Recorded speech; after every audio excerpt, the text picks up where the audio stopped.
내일 죽을 것처럼 산다. 그리스인 조르바에서 작가 카잔차키스는 이야기를 하나 들려준다. 조르바는 살구나무 묘목을 심고 있는 노인에게 다가가 왜 묘목을 심고 있냐고 물었다.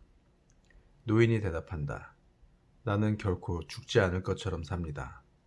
그러자 조르바가 말한다. 나는 내일 죽을 것처럼 삽니다. 어떤 대답이 더 훌륭한 삶의 태도일까? 당신은 누구처럼 살고 싶은가?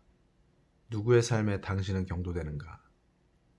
모순처럼 생각되어 답하기 어려운가? 이 대화처럼 전략과 실천의 문제를 통쾌하게 밝혀둔 예시를 나는 알지 못한다. 삶의 전략을 세워 준비할 때는 마치 영원히 살 것처럼 원대한 꿈에서 시작하라. 그리고 모든 준비는 그러한 원류의 광대무변함에서 시작하라. 그러면 삶과 일을 넓게 볼 수 있다.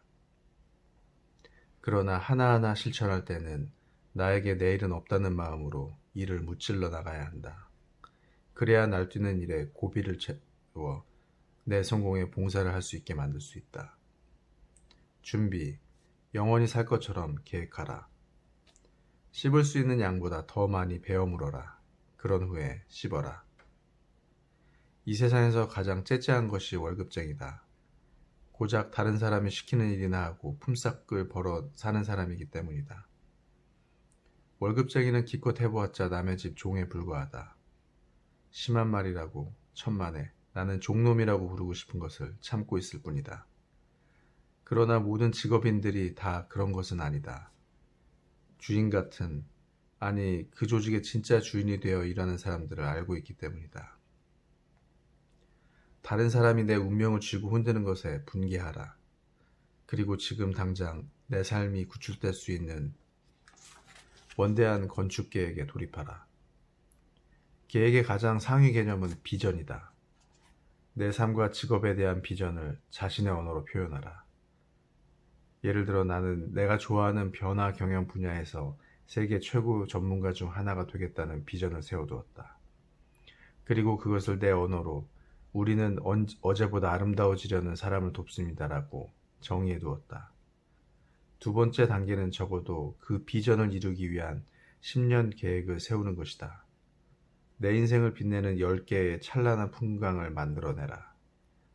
이것을 나는 묘목 심기라고 부른다. 예를 들어 나는 10대 풍광의 하나로 죽을 때까지 매년 한 권의 좋은 책을 펴내는 것을 잡아두었다.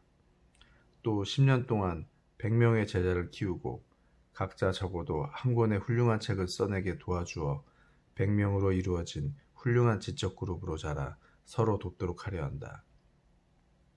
이런 일들이 이루어질까? 틀림없이 그렇게 될 것이다. 오히려 묻고 싶다. 안 될 이유가 어디에 있는가? 좋은 준비는 근거 있는 믿음으로 이어진다. 실천. 오늘 죽을 것처럼 살아라. 당연히 해내야 할 일은 반드시 해내겠다고 결심하라. 그리고 결심한 일은 반드시 실천하라. 준비 작업이 끝나면 그 일에 나를 모두 다 쓰자. 실전이란 실제로 전투와 같다. 내가 세워둔 10대 풍광을 이루기 위해 매일 치러야 하는 전투 말이다. 전투란 말 그대로 피와 땀으로 치러진다.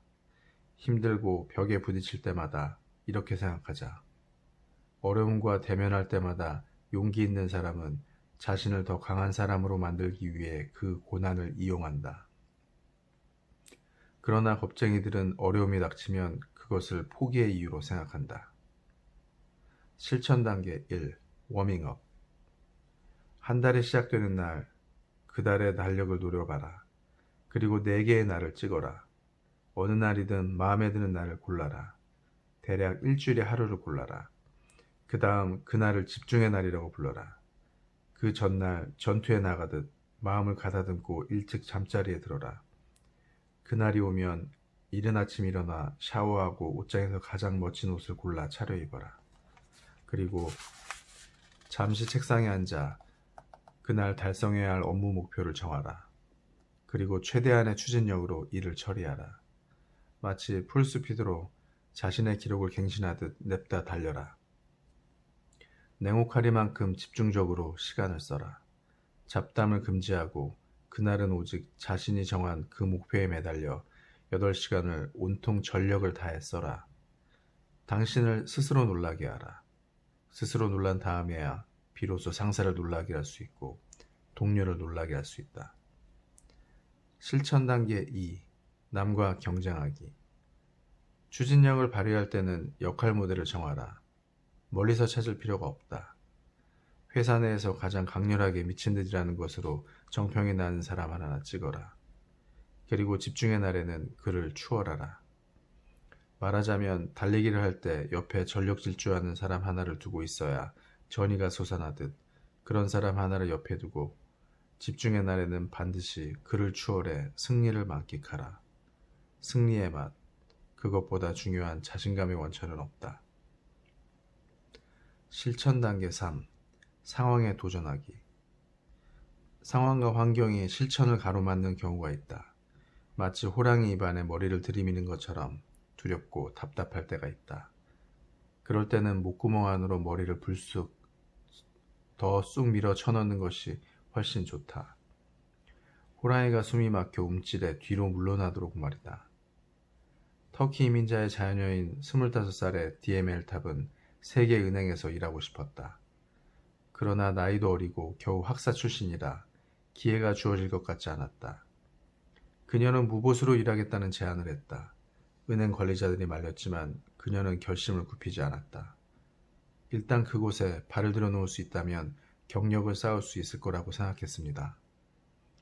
2달 후 그녀는 임금을 받기 시작했고 알제리와 모로코의 분석가로 일하게 되었다. 이룰 수 없는 꿈을 가져라.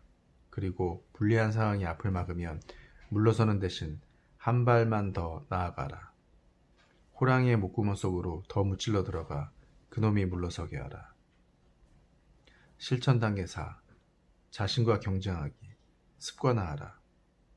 일단 다른 사람을 이기는 맛을 보고 상황과 싸우는 법을 터득하게 되면 최강의 인물에게 도전해 보아야 한다. 누구일까? 바로 어제의 나다. 이겨야 할 것은 남이 아니라 바로 과거의 나인 것이다. 이것이 진보의 원리다. 토요타는 다른 경쟁사들을 추월한 다음 스스로 경쟁의 목표를 정했다. 타도 토요타. 극적으로 나를 넘어서라. 10대 풍광의 각각의 장면마다 단순한 실천 원칙을 정하고 나를 다 걸어라. 오래 가려면 단순해야 한다. 단순한 것이 힘이 세다. 예를 들어 나는 1년에 한 권 좋은 책을 쓰기 위해서는 매일 써야 한다는 단순한 원칙을 정하고 새벽에 일어나 날마다 2-3시간 정도 글을 쓰도록 나를 프로그래밍해 두었다. 새벽 글쓰기라는 원칙은 습관화되었다. 일단 새로운 습관으로 정착하면 계획이 90% 이상 성취되리라는 것을 믿을 수 있게 된다. 믿을 수 있는 계획은 세워지는 순간 이미 실천된 것이다. 다시 조르바의 나는 내일 죽을 것처럼 삽니다를 기억하자. 이 말은 일상의 언어로 조금씩 바꾸어 말하면 이런 뜻이나 마찬가지다.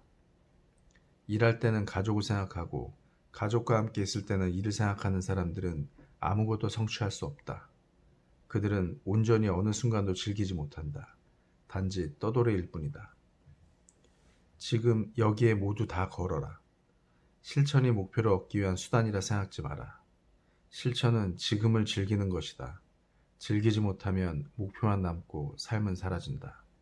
지금 내가 갖고 있는 이 순간을 온전히 소유하기 위한 자발적 속박이 바로 건강한 실천인 것이다. 그때 우리는 조르바처럼 말할 수 있다. 나는 내일 죽을 것처럼 산다. 그리고 내 삶은 흥겹다.